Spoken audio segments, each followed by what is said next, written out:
Security, do not let that woman step 1 foot inside this property. She's trespassing and I want her removed immediately. The September sun blazed over the Ashford estate in the Hamptons, turning the white marble fountain into a shimmering centerpiece of old money and new arrogance. 300 guests in designer gowns and Italian suits mingled on manicured lawns that stretched toward the Atlantic Ocean, sipping Dom Perignon and pretending not to notice the commotion at the front gates. But I noticed everything, because I was the commotion. I stood there in my simple navy dress from Macy's clearance rack, my worn black flats dusty from the half-mile walk from the bus stop, watching security guards approach me like I was a threat to national security instead of a mother who'd spent her last $40 on a bus ticket to see her only daughter get married.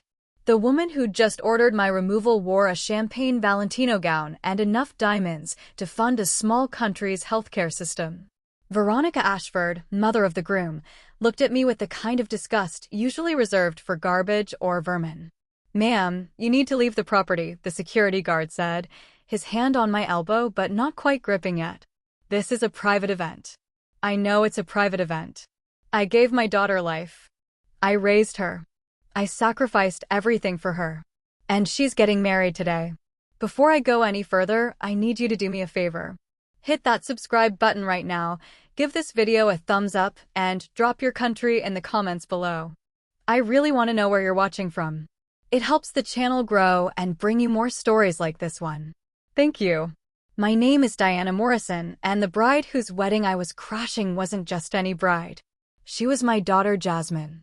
The girl I'd worked 3 jobs to raise. The girl I'd sent to private schools I couldn't afford. The girl whose college tuition I'd paid by cleaning the very mansions she now frequented as if she'd always belonged there. And she hadn't invited me to her own wedding. Through the ornate iron gates, past the security checkpoint and the perfectly landscaped gardens, I could see the ceremony area. White chairs arranged in perfect rows. An arch covered in white roses and orchids that probably cost more than my annual rent.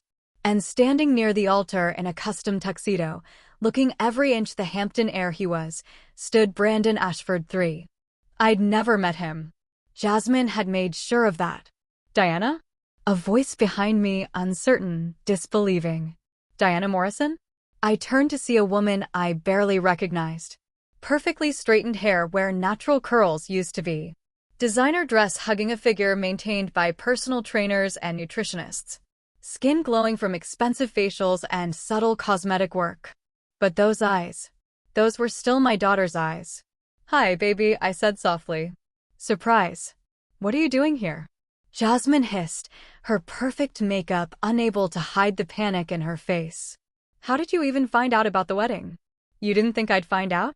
You didn't think your own mother would discover that you were getting married?"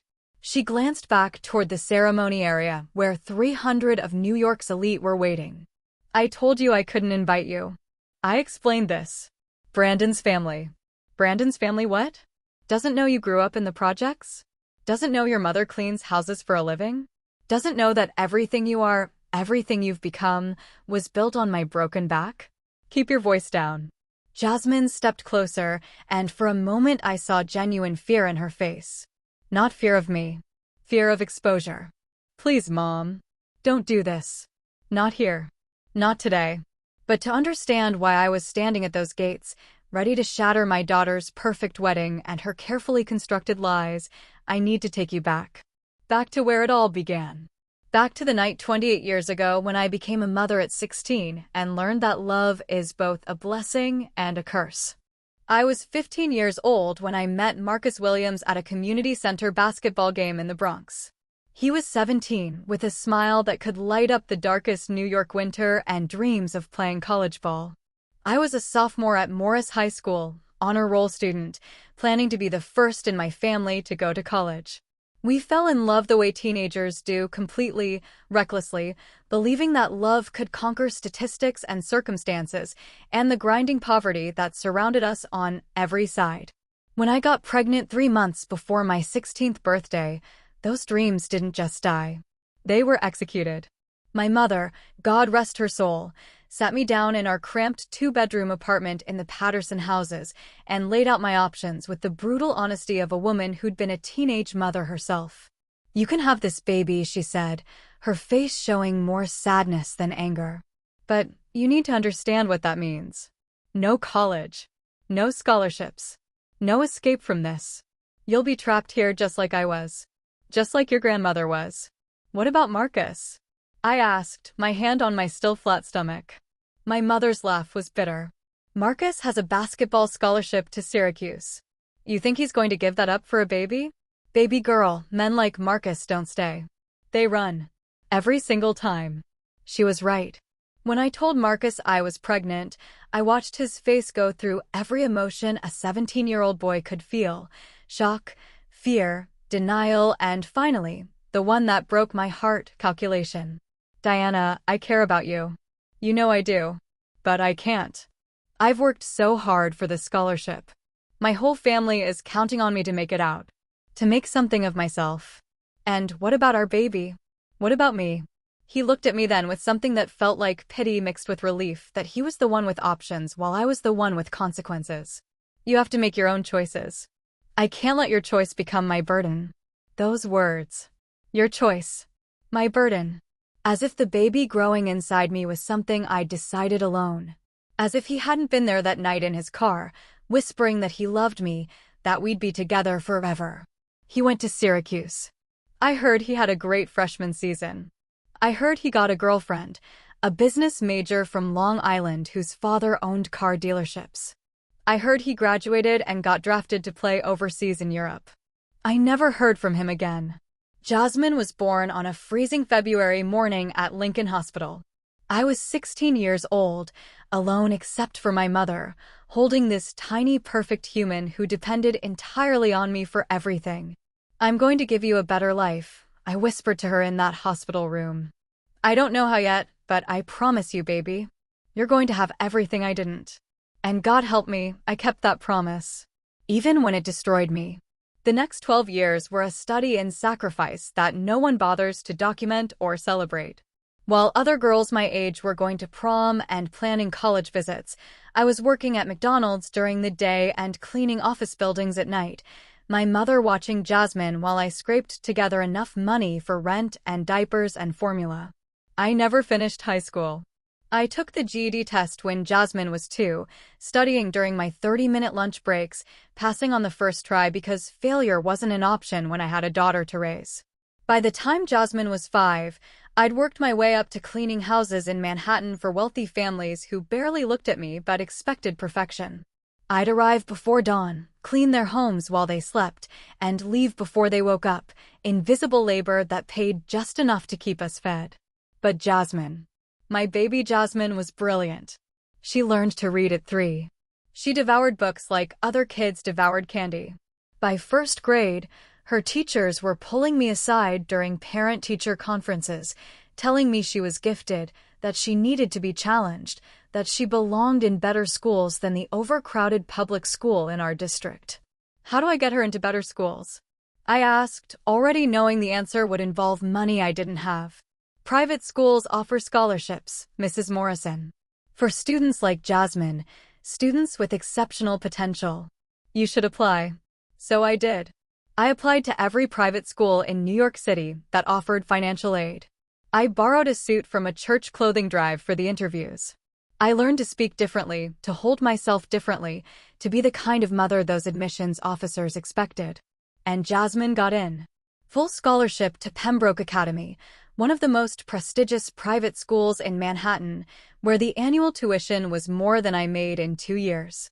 That's when everything changed. Suddenly my daughter was spending her days with children of CEOs and celebrities and old money families whose wealth stretched back generations. She wore the same uniform, sat in the same classrooms, ate lunch in the same cafeteria. But she came home to the projects. At first, Jasmine handled the divide with grace. She was proud of where she came from, proud of her mother who worked so hard. She'd show me her report cards with straight A's and hug me tight, saying, "I'm going to make you proud, Mama. I'm going to make all of this worth it." But as she got older, as she spent more time in that world of privilege, I started to see the change. It began with small things. Embarrassment when I picked her up from school functions in my cleaning uniform because I'd come straight from work. Requests that I not come to parent events because they're not important anyway, mama. Hesitation when her classmates asked where she lived. By middle school, she'd invented an elaborate fiction about our lives. We didn't live in the Patterson houses, we lived on the Upper East Side, technically true if you counted being on the very edge and in the projects. I wasn't a housekeeper, I was an independent contractor, or sometimes a consultant. Her father wasn't absent, he was working overseas. I let her have those lies because I understood.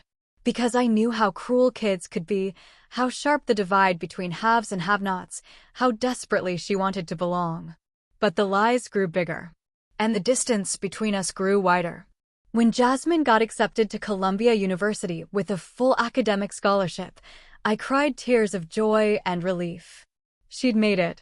Everything I'd sacrificed had been worth it. She was going to have the life I'd dreamed for her. I didn't realize that the life she was building had no room for me in it. Jasmine's freshman year at Columbia, she came home every weekend. We'd have dinner together in our small apartment. I'd moved us out of the projects into a tiny one-bedroom in Washington Heights, me sleeping on the couch so she could have the bedroom when she visited. She'd tell me about her classes, her professors, her new friends. But by sophomore year, the visits became biweekly, then monthly, then only on holidays. She was busy, she said. Internships and study groups and networking events. Building her future. I understood. Of course I understood. This was what I'd wanted for her: opportunity, advancement, a world bigger than the one I could provide. What I didn't understand, what I couldn't see yet, was that she wasn't just building a future. She was building a new identity. And that identity had no connection to her past. It was during her junior year that she met Brandon Ashford III. She called me, more excited than I'd heard her in months, bubbling over with details about this amazing guy she'd met at a Columbia Business School mixer. He was smart, he was handsome, he was kind. His family was well off. She was really falling for him. "I'm so happy for you, baby," I told her, meaning it. "You deserve someone wonderful." What she didn't tell me, what I wouldn't discover until much later, was that well off meant billionaire real estate dynasty. That Brandon's family owned half of Manhattan's most valuable properties. That dating him meant entering a world of wealth so extreme it was almost incomprehensible to someone like me. She also didn't tell me that from the moment she met Brandon, she began systematically erasing me from her story. The first sign came 6 months into their relationship when she casually mentioned that she'd told Brandon her mother had passed away when she was young. "You told him I was dead?" I asked, my voice barely above a whisper. It came up, Mom. His mother died when he was 12, and he was talking about it, and I didn't want to have to explain everything. It was easier to just kill me off? Don't be dramatic. It's not like that. There was defensiveness in her voice now. You don't understand how complicated my life is. How many questions people ask. It's exhausting always having to explain and justify and what? Be ashamed of me? Silence on the other end of the line. That silence told me everything. "I'm not ashamed of you," she said finally, but the words felt hollow. "I just want to move forward. Not always be explaining the past. I am your past, Jasmine. I'm also your present. Or am I supposed to disappear completely? Mom, please. Don't make this harder than it has to be." Harder for whom? She changed the subject. And I let her, because what else could I do? I couldn't force her to claim me. I couldn't make her proud of where she came from. I'd given her wings so she could fly, but I hadn't realized that sometimes flying means leaving the nest so far behind you can't see it anymore. The visits became even less frequent. Phone calls grew shorter, more perfunctory. Our relationship existed increasingly through text messages that felt more like obligation than connection. When Jasmine graduated from Columbia summa cum laude and got a job at a top consulting firm, I wasn't invited to the graduation ceremony. "It's just so small, Mom. Limited tickets. Brandon's whole family is coming, and it wouldn't be fair to ask them to give up seats. You understand, right?" I said I understood. But understanding and acceptance are different things. I watched her graduation on the Columbia live stream, sobbing alone in my apartment as my daughter walked across that stage in her cap and gown, everything I dreamed for her coming true while I watched from a distance of 5 miles and a lifetime of class divide. For the next 3 years, I saw my daughter maybe twice a year. Always at my apartment, never at hers. Always brief visits, usually with some excuse about a work emergency that cut our time together short. She sent me money sometimes, generous amounts that I tried to refuse, but eventually accepted because I was getting older and cleaning houses was getting harder and my pride wasn't worth starving over. But every dollar felt like payment. Like hush money. Like she was paying me to stay in my place, in my world, far from hers. Then came the phone call that changed everything. Mom, Jasmine's voice was bright, almost manic with excitement. I have news. Brandon proposed. We're engaged. My heart did something complicated, joy for her happiness, grief for my exclusion, dread for what this meant. Oh, baby, that's wonderful. I'm so happy for you. There was a pause. Then, the wedding is going to be in the Hamptons. At his family's estate. It's going to be very formal. Very traditional. His mother is planning everything. And I wasn't invited. She didn't say it explicitly. She didn't have to. The silence said everything. Will I be there? I asked quietly. Will your mother be at your wedding? Another pause. Longer this time. Mom, you have to understand. Brandon's family, they're very particular about. The guest list is extremely limited to family and close friends and business associates, and it's already over 300 people, and there's just no room for your mother. This isn't about you. Her voice rose, defensive, angry. This is my wedding day. The most important day of my life. And I need it to be perfect. I can't have complications. Complications. That's what I'd become. A complication in the perfect life my daughter had built on the foundation of my broken back. I see, I said. I understand. Do you? Do you really? Because you're making me feel guilty for wanting my wedding day to be beautiful and special and everything I've dreamed of. No, baby. I want that for you too. I've always wanted that for you. Everything I've done has been so you could have beautiful, special things. I know, Mom. I know. And I'm grateful. You know I'm grateful. But not grateful enough to have me there. The wedding would be on September 15th, she told me. A Saturday. Late afternoon ceremony followed by an elaborate reception. She'd send me pictures afterward. And then she was gone. Off to plan her perfect wedding with her perfect fiancé and his perfect family, while I sat in my Washington Heights apartment, alone with the crushing realization that I'd succeeded in giving my daughter a better life. I just never imagined that better life wouldn't include me. For 3 months, I tried to accept it. I tried to be the bigger person, to understand that social dynamics were complicated, that Jasmine was navigating a world I couldn't comprehend, that maybe she was right and my presence would create complications she couldn't handle.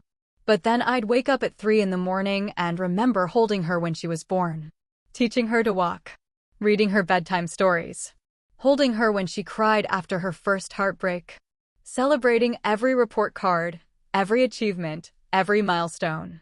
I'd remember working until my hands bled, skipping meals so she could eat, wearing the same 3 outfits for 2 years so she could have new school clothes, choosing between heat and electricity so I could pay for her SAT prep course. And I'd remember that she was my daughter. And I'd given her everything. So on September 14th, I took the bus from Washington Heights to the Hamptons. I used money I'd saved from my last cleaning job. I wore the best dress I owned, which wasn't much but was clean and pressed and dignified. And I showed up at the gates of the Ashford estate to watch my daughter get married, even if she didn't want me there. Jasmine stared at me through the ornate gates like I was a stranger who'd wandered onto the property by mistake. Not her mother. Not the woman who'd raised her. A stranger. A problem to be managed. You can't be here, she said, her voice low and urgent. Mom, I'm serious. You need to leave right now before. Before what? Before your new family finds out you have an actual mother who isn't dead? Before Brandon discovers that his bride grew up in the projects and not some brownstone on the Upper East Side? her face flushed with anger and embarrassment. You don't understand. You've never understood. Brandon's family, they have expectations. Standards. They what? Wouldn't approve of you if they knew the truth? My voice was rising now, loud enough that other guests near the gates were starting to notice. Wouldn't want their son marrying someone who came from nothing? Keep your voice down. Jasmine glanced frantically over her shoulder. Please, Mom. I'm begging you. Just go. We can talk about this later. After the wedding. I'll come visit, we'll have dinner, we'll figure this out, but not here. Not today. When, Jasmine? I stepped closer to the gate, making the security guard tense. When will you finally stop being ashamed of me? When will I be good enough to be part of your life? It's not about good enough. Tears were forming in her eyes now, making her mascara run slightly, creating tiny black tracks down her perfect makeup. It's complicated, okay? You can't just show up and expect me to introduce you as my mother when I've already told everyone that I'm dead. Yes, I know. Very convenient. Behind Jasmine, I could see Veronica Ashford approaching with 2 security guards, her champagne gown flowing behind her like she was going into battle. Jasmine Marie, what is happening here? Who is this woman? I watched my daughter's face go through a rapid series of calculations. I could see her trying to figure out how to salvage this, how to explain me away, how to maintain her lie. And then something inside me broke. My name is Diana Morrison, I called out, loud enough for Veronica and the gathering crowd of curious guests to hear. And I'm Jasmine's mother. The one she told you is dead. The effect was immediate and electric. Gasps rippled through the crowd. Veronica's face went from confusion to shock to something that looked like vindication, like she'd known all along something didn't add up about Jasmine's background. Jasmine's eyes filled with panic and fury. How could you? She hissed. How could you do this to me? Do what? Tell the truth? I'm your mother, Jasmine. I raised you. I sacrificed everything for you. And you erased me. You killed me off like I was some embarrassing detail you could just delete from your perfect story. That's not fair. Isn't it? Did you or did you not tell Brandon I was dead? Silence. Damning, complete silence. Veronica had reached the gate now, looking between me and Jasmine with cold assessment. Is this true? Did you lie about your mother being deceased? Mrs. Ashford, Jasmine started, her voice shaking. I can explain. Oh, I'd love to hear this explanation, Veronica said coldly. Because if you've been lying about something this fundamental, what else have you been lying about? Who exactly are you, Jasmine Morrison? The way she said my daughter's real last name, emphasizing it, making it sound common and cheap, made my blood boil. She's my daughter, I said firmly. And she's brilliant and accomplished and worked harder than any of you could imagine to get where she is today. Veronica's laugh was cruel. Oh, I'm sure she worked very hard at reinventing herself. That much is clear. You don't know anything about her, I shot back. You don't know what she overcame. You don't know. I know that she's a liar, Veronica interrupted. I know that she's been fraudulently representing herself to my family for years. I know that my son is about to marry someone who clearly has something to hide. Everyone has something to hide, Mrs. Ashford. Your family's fortune was built on tenant exploitation and pushing out poor families to develop luxury properties. Should we discuss that? The color drained from Veronica's face. How dare you? I dare because, unlike you, I've never pretended to be something I'm not. I'm a housekeeper from the Bronx who raised a daughter alone and put her through private school and Columbia with nothing but hard work and love. That's who I am. I don't need to hide it. For a moment, just a fleeting moment, I saw something shift in Jasmine's expression. Pride? Recognition? A memory of who she used to be? But then Brandon appeared, jogging across the lawn in his tuxedo, looking confused and concerned.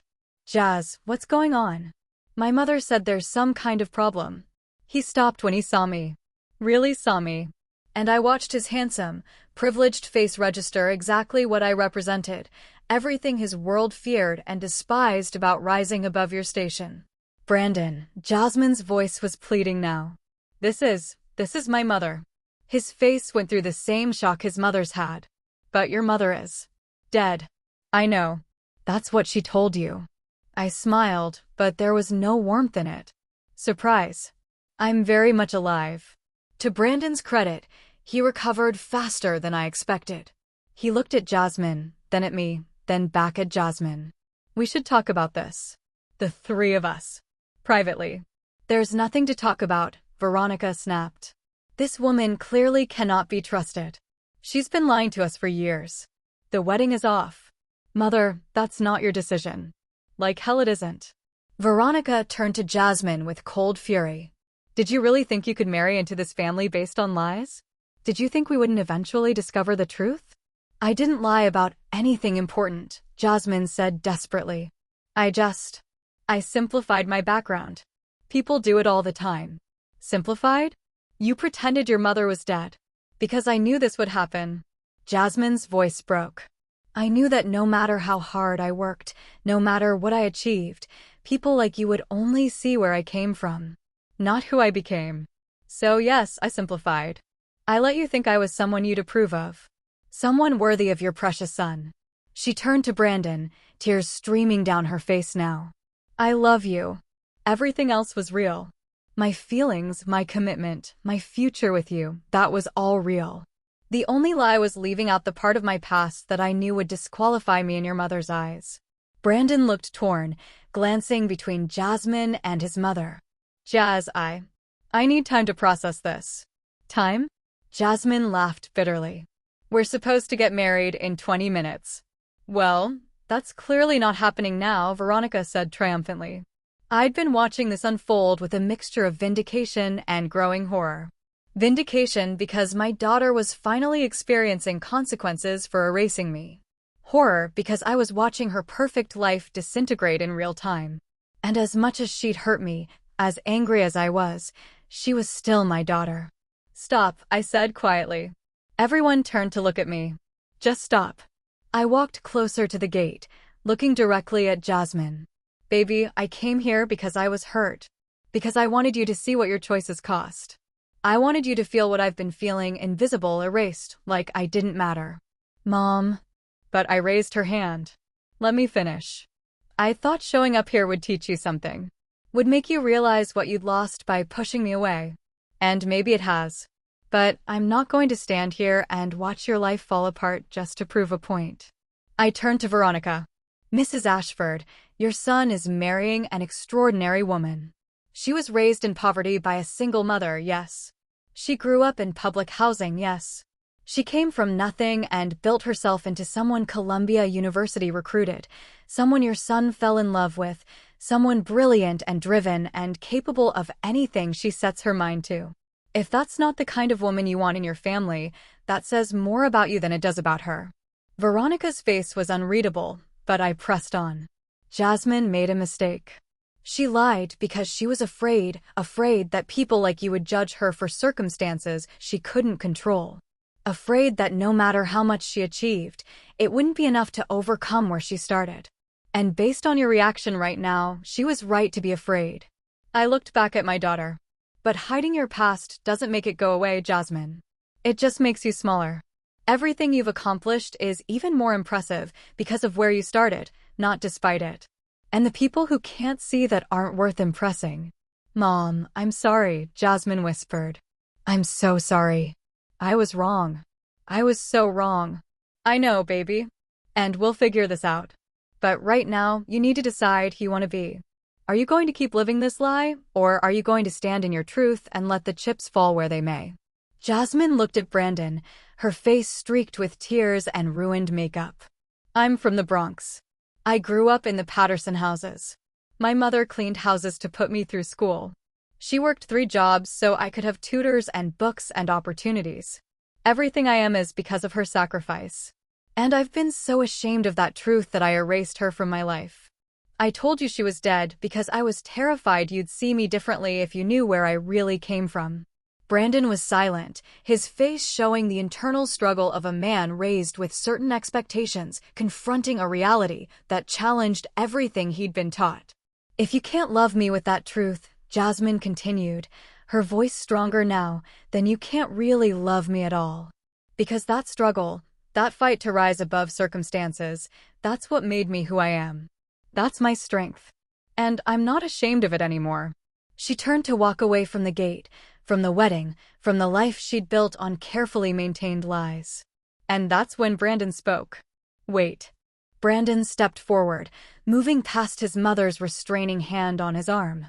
He walked right up to the gate, close enough that I could see the conflict in his face, the war between generations of conditioning and something else, something that might have been love or might have been just the desire to be better than his upbringing. "Jazz," he said quietly. "Look at me." Jasmine turned, her face a mess of tears and smudged makeup and heartbreak. "I don't care where you're from," Brandon said. "And yeah, I wish you'd told me the truth from the beginning. But I understand why you didn't. My mother, my family." He glanced back at Veronica, who was radiating fury. "They have very specific ideas about who belongs in our world. And those ideas are wrong." "Brandon," Veronica's voice was sharp with warning. "No, Mother. They're wrong." Brandon turned back to Jasmine. "You're the smartest, strongest, most driven person I've ever met. And knowing what you overcame to get here just makes me respect you more, not less. So we're still getting married?" Brandon hesitated. That hesitation was tiny, maybe 2 seconds, but it was everything. In that pause, I saw him calculating, weighing, considering what it would cost him to choose her over his family's approval. And in that pause, I saw my daughter's heart break completely. "Never mind," Jasmine said quietly. "I have my answer." "Jazz, that's not. If you have to think about it, Brandon, then you've already decided." She turned and started walking away from the gates, away from the wedding, away from everything she'd built. "Jasmine," Brandon called after her. "Don't do this. Don't throw away what we have because of one moment of what?" Jasmine spun around. "Honesty? Of reality crashing into your perfect Hampton fantasy?" She laughed, but it sounded broken. "I spent 3 years pretending to be someone I wasn't so you'd love me. But you didn't love me. You loved the version of me that fit into your world." "That's not true." "It is true. And I'm done. I'm done pretending. I'm done being ashamed. I'm done erasing my mother from my life, because people like your family can't handle the reality that poor people exist and sometimes, they succeed despite everything the rich do to keep them down." She walked back toward me, and the security guards, seeing the drama unfold and perhaps having some human decency, stepped aside to let her pass through the gate. My daughter collapsed into my arms, sobbing like she hadn't since she was a child. And I held her right there in front of 300 wedding guests and a billion-dollar family and the ruins of her carefully constructed perfect life. "I'm so sorry, Mama," she cried into my shoulder. "I'm so sorry. You gave me everything and I treated you like you were nothing. I'm the worst daughter in the world." "No, baby. You're human. You made mistakes. But you're here now. You're choosing truth now. And that takes more courage than pretending ever did." Behind us, I could hear the chaos erupting. Veronica demanding that security remove us both. Brandon trying to salvage something. Guests whispering and pulling out phones to record the drama. Let them watch. Let them judge. My daughter was in my arms again, and nothing else mattered. "We need to leave," I said quietly. "You don't need to be here anymore." Jasmine pulled back, wiping her face. "I need to get my things. My phone, my purse. They're in the bridal suite." "I'll wait." She hesitated. "You're not going to leave?" "Never again, baby. I'm not going anywhere." 10 minutes later, Jasmine emerged from the estate wearing jeans and a Columbia sweatshirt, her wedding dress abandoned in the room she'd been using to prepare for a marriage that would never happen. She'd washed off the makeup, pulled her hair into a ponytail, and looked more like the daughter I remembered than she had in years. "Ready?" I asked. "Ready." We walked together down the long driveway toward the main road, leaving behind the Ashford estate and everything it represented. Behind us, I could hear shouting, Brandon calling Jasmine's name, Veronica's sharp commands, the general chaos of a wedding canceled in the most spectacular way possible. But we didn't look back. At the end of the driveway, Jasmine stopped and turned to me. "Mom, I don't have a plan. I quit my job last month to plan the wedding. My apartment is a sublet that expires next week because I was supposed to move into Brandon's place. I literally don't have a life to go back to. Then we'll build a new one. Together this time. She smiled a real smile, the first genuine one I'd seen in years. Together. We took the bus back to Manhattan, sitting side by side, her head on my shoulder like when she was small. And for the first time in 3 years, we really talked. About everything. About her fears and mistakes. About my hurt and anger. About what had broken between us and how we might begin to fix it. That's where my story should end, isn't it? Mother and daughter reunited. Relationship healed. Love conquering all obstacles. The perfect ending to balance out the painful middle. But life isn't a fairy tale. And happy endings don't always stay happy. For the first 6 months after the wedding that wasn't, Jasmine and I were closer than we'd ever been.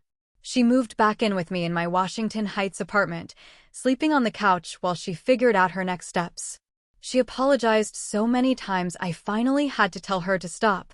I'd forgiven her, truly forgiven her, and now we just needed to move forward.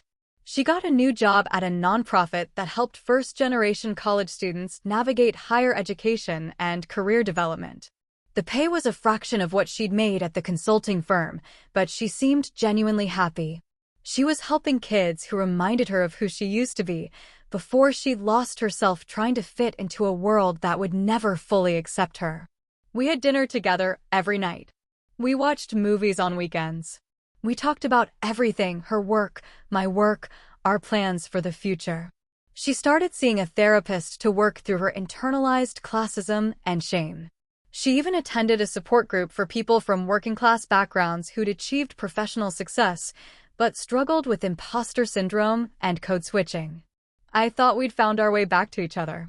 I thought the sacrifice had been worth it. I thought we were building something real. I was wrong. The change started subtly. Jasmine began attending networking events for her nonprofit work.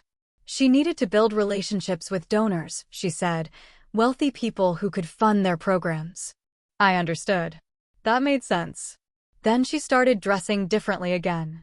Designer clothes, she said she got from a consignment shop. Nice jewelry, she claimed was costume. Expensive haircuts at salons I couldn't afford, which she said her nonprofit offered as a perk. The late nights started. Board meetings, fundraising dinners, donor cultivation events. Always a good reason. Always work-related. Always necessary for her career. I didn't question it because I didn't want to be that mother, suspicious, controlling, unable to let go. She was 28 years old, a grown woman. She deserved her independence and privacy. Then one night, I got sick. Really sick. What I thought was a bad flu turned out to be pneumonia. I ended up in the hospital, struggling to breathe, hooked up to IVs and oxygen. Jasmine was there every day for the first week. Holding my hand, bringing me books, making sure the nurses treated me well. My daughter, my baby, taking care of me the way I'd always taken care of her.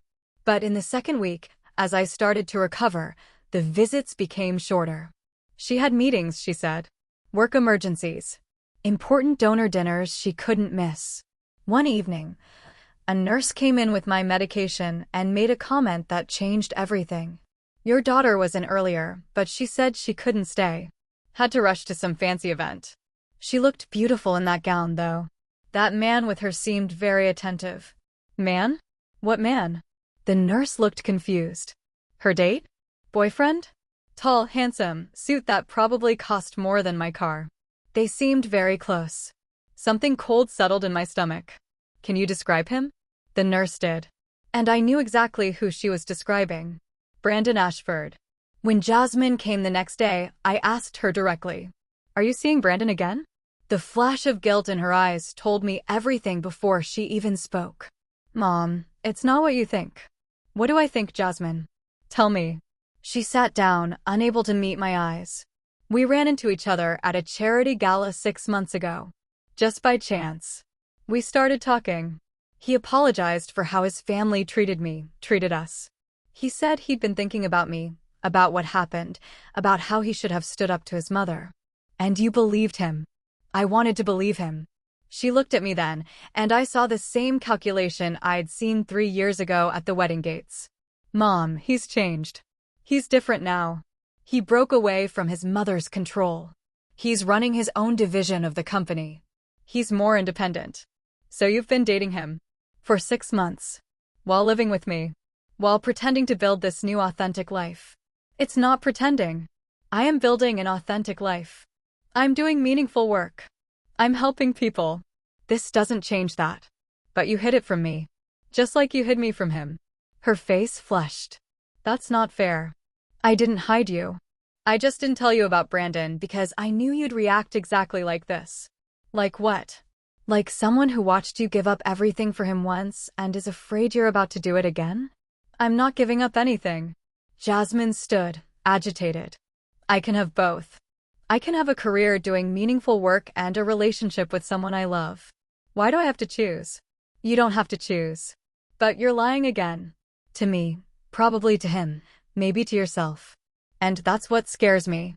We argued. It got heated. She said things about how I was trying to control her, how I couldn't accept that she could navigate both worlds, how I was projecting my own failures onto her life.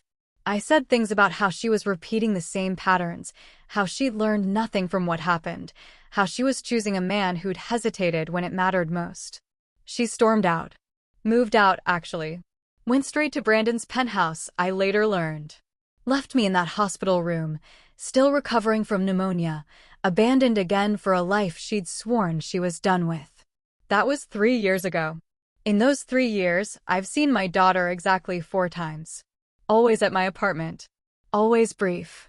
Always with some excuse about why she can't stay long. She married Brandon in a private ceremony 18 months ago. I wasn't invited.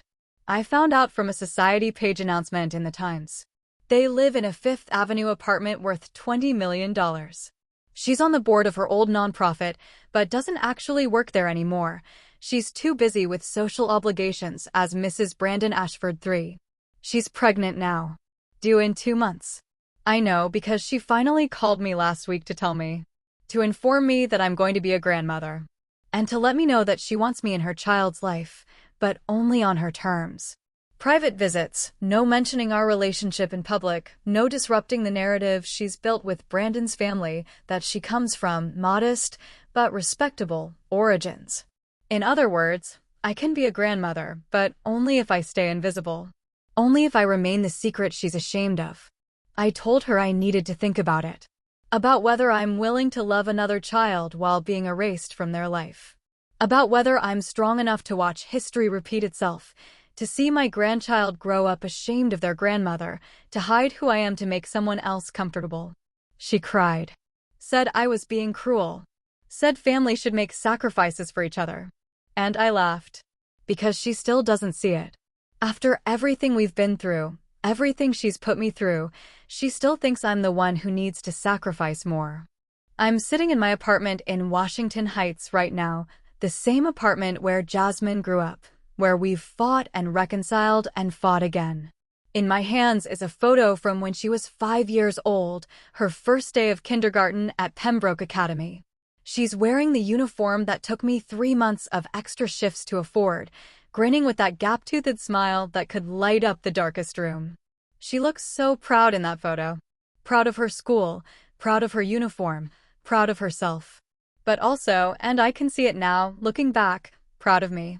That was before she learned to be ashamed. Before the world taught her that where she came from was something to hide rather than something to celebrate. Tomorrow, I'm supposed to call her back with my answer. Will I be part of my grandchild's life under her conditions? Will I accept being the invisible grandmother, the secret she keeps? I've spent 3 days thinking about it. Praying about it. Remembering everything we've been through. And I've realized something. I can't do it. I can't watch another generation grow up learning that love comes with conditions. That family is something you hide when it's inconvenient. That the people who sacrifice for you can be erased when acknowledging them becomes complicated. If I accept Jasmine's terms, I'm teaching that grandchild that some people matter less than others. That class and status matter more than love and sacrifice. That it's acceptable to be ashamed of the people who gave you everything. I won't do it. I love my daughter. God knows I love her more than life itself. Everything I did for her. But loving someone doesn't mean accepting whatever they're willing to give you. Sometimes love means drawing a line and saying this is not okay. So tomorrow, I'm going to call Jasmine and tell her no. No, I won't be a secret grandmother. No, I won't hide who I am to make her comfortable. No, I won't teach another child that shame is an acceptable response to poverty and struggle. If she wants me in her child's life, I come as I am. Diana Morrison from the Bronx. The woman who cleaned houses to send her daughter to private school. The mother who made mistakes, but loved without condition. If that's not enough for her, if she can't introduce me to her child and her husband's family without shame, then I won't be part of that child's life at all. It's the hardest decision I've ever made. Harder than working 3 jobs while raising a baby. Harder than watching my daughter succeed in a world that excluded me. Harder than showing up at that wedding 3 years ago and watching her perfect life implode. Because this time, I'm the one walking away. But here's what I've learned after 50 years on this earth, after raising a brilliant daughter who broke my heart more times than I can count, after sacrificing everything and discovering that sacrifice isn't always rewarded. You can't save people from themselves. You can love them. You can sacrifice for them. You can give them every opportunity to become their best selves. But you can't make them choose integrity over comfort. You can't make them value truth over convenience. You can't make them love you back the way you love them. All you can do is decide what you're willing to accept. And then live with that decision. I gave Jasmine everything. I gave her life, education, opportunity, unconditional love. I gave her wings to fly as high and far as she wanted. But I can't give her permission to deny my existence while still expecting my love.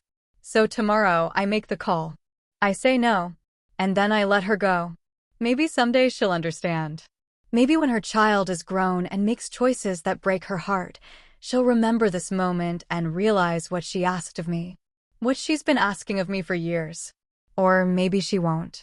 Maybe she'll raise her child in that Fifth Avenue penthouse, surrounded by privilege and wealth, never telling them about the grandmother in Washington Heights who loved their mother enough to let her go rather than accept scraps of affection wrapped in shame. Either way, I'll survive. I've survived worse. And I'll always know that I loved her fully, completely, without condition. That I gave her everything I had and more. That my sacrifice was real and meaningful, even if it wasn't appreciated. That's enough. It has to be enough. Because at the end of the day, you can't build a relationship on someone else's shame. You can't love someone into being unashamed of you. And you can't sacrifice your dignity for someone else's comfort, not even for your own child. I learned that the hard way. At a wedding that never happened. And again at a hospital bedside when I realized history was repeating itself. And one final time, now, as I prepare to walk away from my grandchild to preserve something more important than blood connection. Self-respect. So if you're watching this and you've ever been made to feel like you're not enough, like you need to shrink or hide or erase parts of yourself to be acceptable to people you love, let me tell you something. You are enough. Exactly as you are. With your history, your struggles, your mistakes, your scars. And anyone who asks you to be less than fully yourself, who asks you to hide your truth to make their life easier, doesn't deserve the gift of your authentic presence. Even if that person is your own child. Especially if that person is your own child. Because the greatest gift you can give someone is teaching them that love without respect is not love at all. And sometimes the most loving thing you can do is say no. Tomorrow, I call Jasmine. Tomorrow, I say no. Tomorrow, I choose myself. And maybe, just maybe, that will be the lesson that finally teaches my daughter what all my sacrifice never could. That some things are more valuable than comfort and status and fitting into a world that doesn't want you. Things like truth. Like dignity. Like self-respect. Like knowing your worth and refusing to accept anything less. Thank you for listening to my story. For staying with me through all of this. I know it doesn't have the happy ending you probably wanted. The reunion was temporary. The reconciliation didn't last. The love wasn't enough to overcome everything. But maybe that's the point. Maybe not every story has a happy ending. Maybe some stories end with hard choices and permanent distances and the recognition that sometimes love means letting go.